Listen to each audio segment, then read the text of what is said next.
Grass तो बताया नहीं सर, बेंडिंग होता है।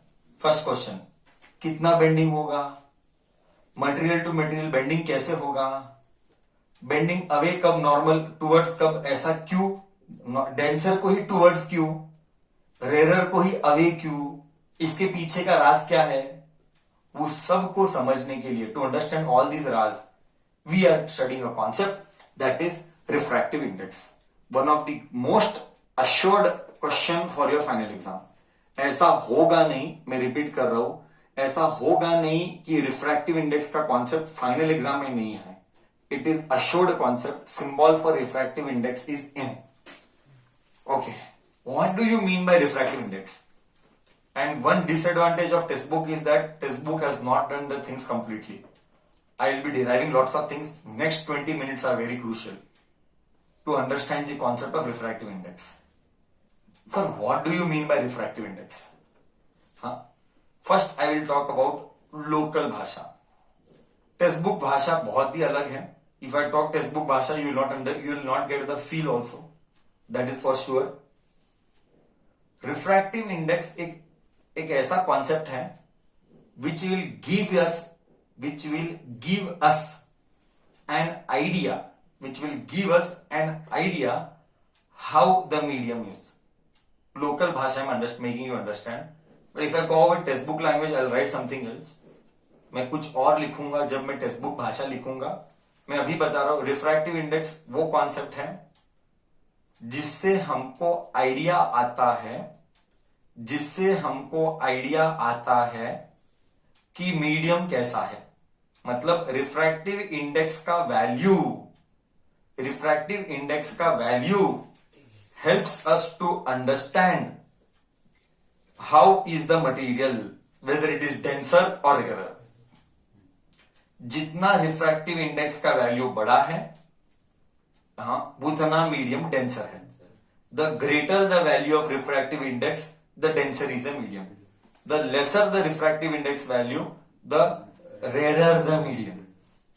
दिस इज लोकल भाषा का अंडरस्टैंडिंग। रिफ्रैक्टिव इंडेक्स क्या बोलता है? Refractive index gives us an idea about the density, optical denser, optical light के हिसाब से डेंसर, लाइट के रेफरेंस से डेंसर, ऑप्टिकल, उसको ऑप्टिकल डेंसिटी वो तो मटेरियल होता है। फिर वो अगर 9th स्टैंडर्ड आता है, डेंसिटी, मास बाय वॉल्यूम, वो नहीं लाने का। ये ऑप्टिकल डेंसर, ऑप्टिकल मतलब लाइट के रेफरेंस से बात कर रहे हैं। दैट लाइट के रेफरेंस से medium is how much denser, how much rare, उसका आइडिया, उसका clarity can be understood with the knowledge of refractive index. If you see the text book, पूरा एक लिस्ट है मटेरियल्स के बारे में, कौन सा मीडियम क्या क्या है, पिंक कलर के कॉलम में, tabulation column in the text book. Okay, you need not by heart any of the value, you have to remember four standard value which will be using in 12th standard. One is water का, one is glass का। Text book में glass के अलग अलग value रहते हैं, हम एक स्टैंडर्ड वैल्यू पढ़ेंगे 1.5। हालांकि उसमें फ्लिंट ग्लास, ये ग्लास, अलग अलग ग्लास है, हम जनरलाइज करके बोलते हैं ग्लास। उतना डिटेल में we are not going to study. One is water, you have to by heart, one is glass, you have to by heart, one is air और vacuum, you have to by heart, and one is diamond, you have to by heart. These 4 values you have to by heart. Remaining values you should never remember. There is no no meaning putting energy in remembering the refractive index के values. Okay, they will give the value, but 4 are standard. You have to by heart the 4. So I will discuss all that later, and when you read, you will come to know what all are the values. That is called understanding the data and interpretation, making in the right fashion, making interpretation in the right way. So, हम अभी text book के हिसाब से देखते हैं what do you mean by refractive index. If you go by the textbook fellow, okay, यहाँ पे before we go with that, they have given us something else, and that is ये क्या बोलते हैं उसको, laws of refraction. We'll discuss the laws of refraction later. Or we can discuss laws of refraction and refractive index both, but let me discuss first laws of refraction only. Okay, so if you go with laws of refraction, the first law remains the same only, reflection जैसा ही है. Okay, first law, and the second law is governing principle. The second law is the governing principle for refractive index. That was given by Snell's law. Okay, now first law, the incident ray, the refracted ray, the incident ray, the refracted ray,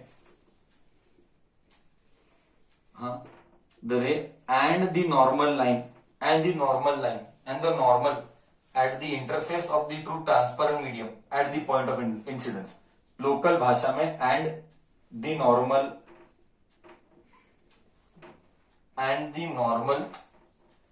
line ही बोलेंगे, but note text book में ऐसा है वही लिखना. मैं local इधर explain करने के लिए नॉर्मल लाइन लिख रहा हूं. You are suppose to write and the normal line which is transparent at the interface of the two medium. Interface बोलते मधी ऑफ द टू मीडियम, मतलब लाइन जो दो मीडियम के बीच में आता है. Okay, and the normal line all lie on the same plane, all lie on the same plane, all lie on the same plane. This is first concept. Next concept, second one is Snell's law. Second law is also called as Snell's law, which we study as it is word to word in 12th standard. Everything, every word coming here will be studied in 12th standard as one chapter out of 15 chapter. You study as a physics portion in your semester. That you understand the vastness of 12th and 10th. I repeat what I said. You study as a physics portion of the semester as light.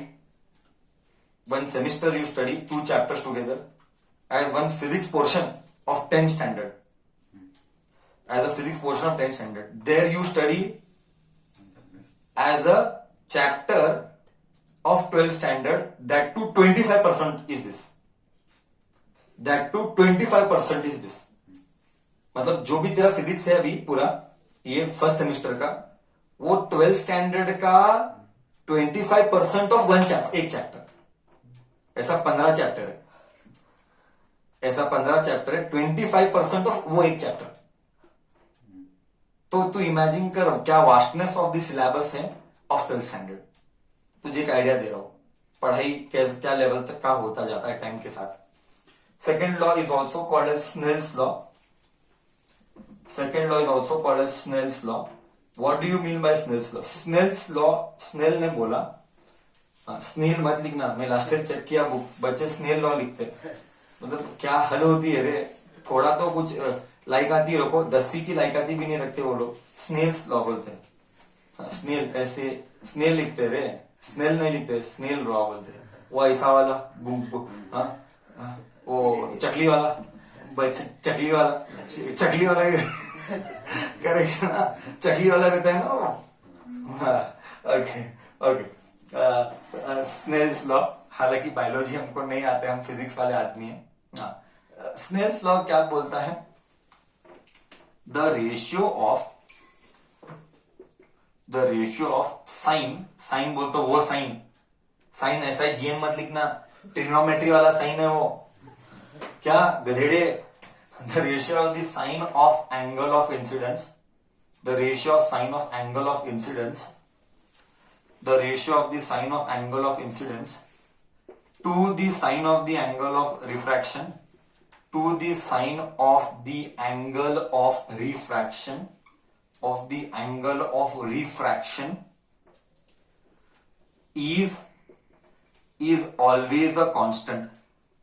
is always a constant for a given media. वो लिखा है कि text book में मालूम नहीं, actually for a given media आना चाहिए. For a light, हाँ दिया है ना, for a light of A given colour and for a given pair of media. Correct, for light दिया है, देख एकदम परफेक्ट दिया है.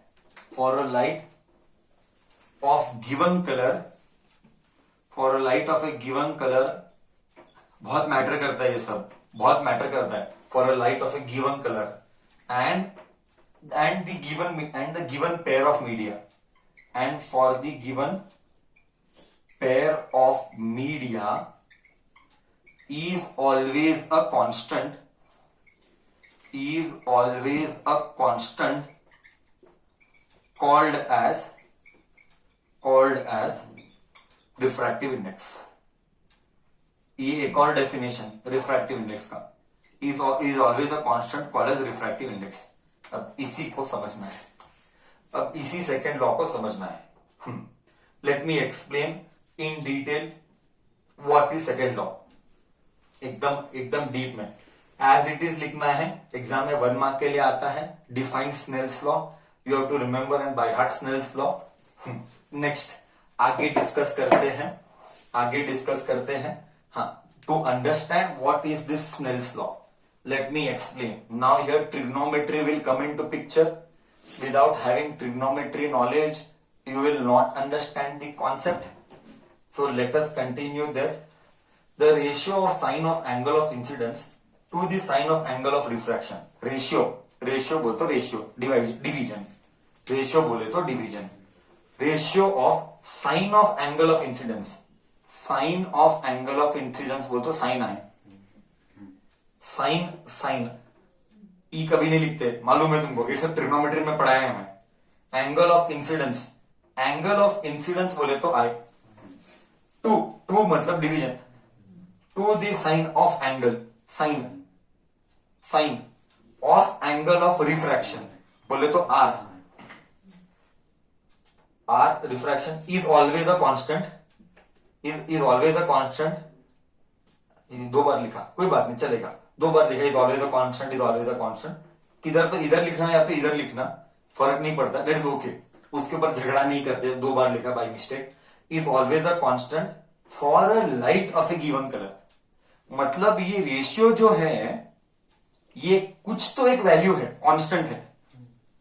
कांस्टेंट मतलब फिक्स्ड, कांस्टेंट का मतलब फिक्स्ड है, मतलब चेंज नहीं होगा।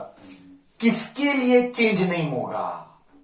किसके लिए चेंज नहीं होगा? फॉर अ गिवन कलर, मतलब वो पर्टिकुलर कलर के लिए और वो पर्टिकुलर पेयर ऑफ मीडिया बोले तो फील लाएगा बोले तो this is a normal line, ये है एंगल ऑफ इंसिडेंस, देख फील आता हो, ये है एंगल ऑफ रिफ्रैक्शन, ये है हवा, ये है पानी, और एक बार ये है हवा, ये है कांच।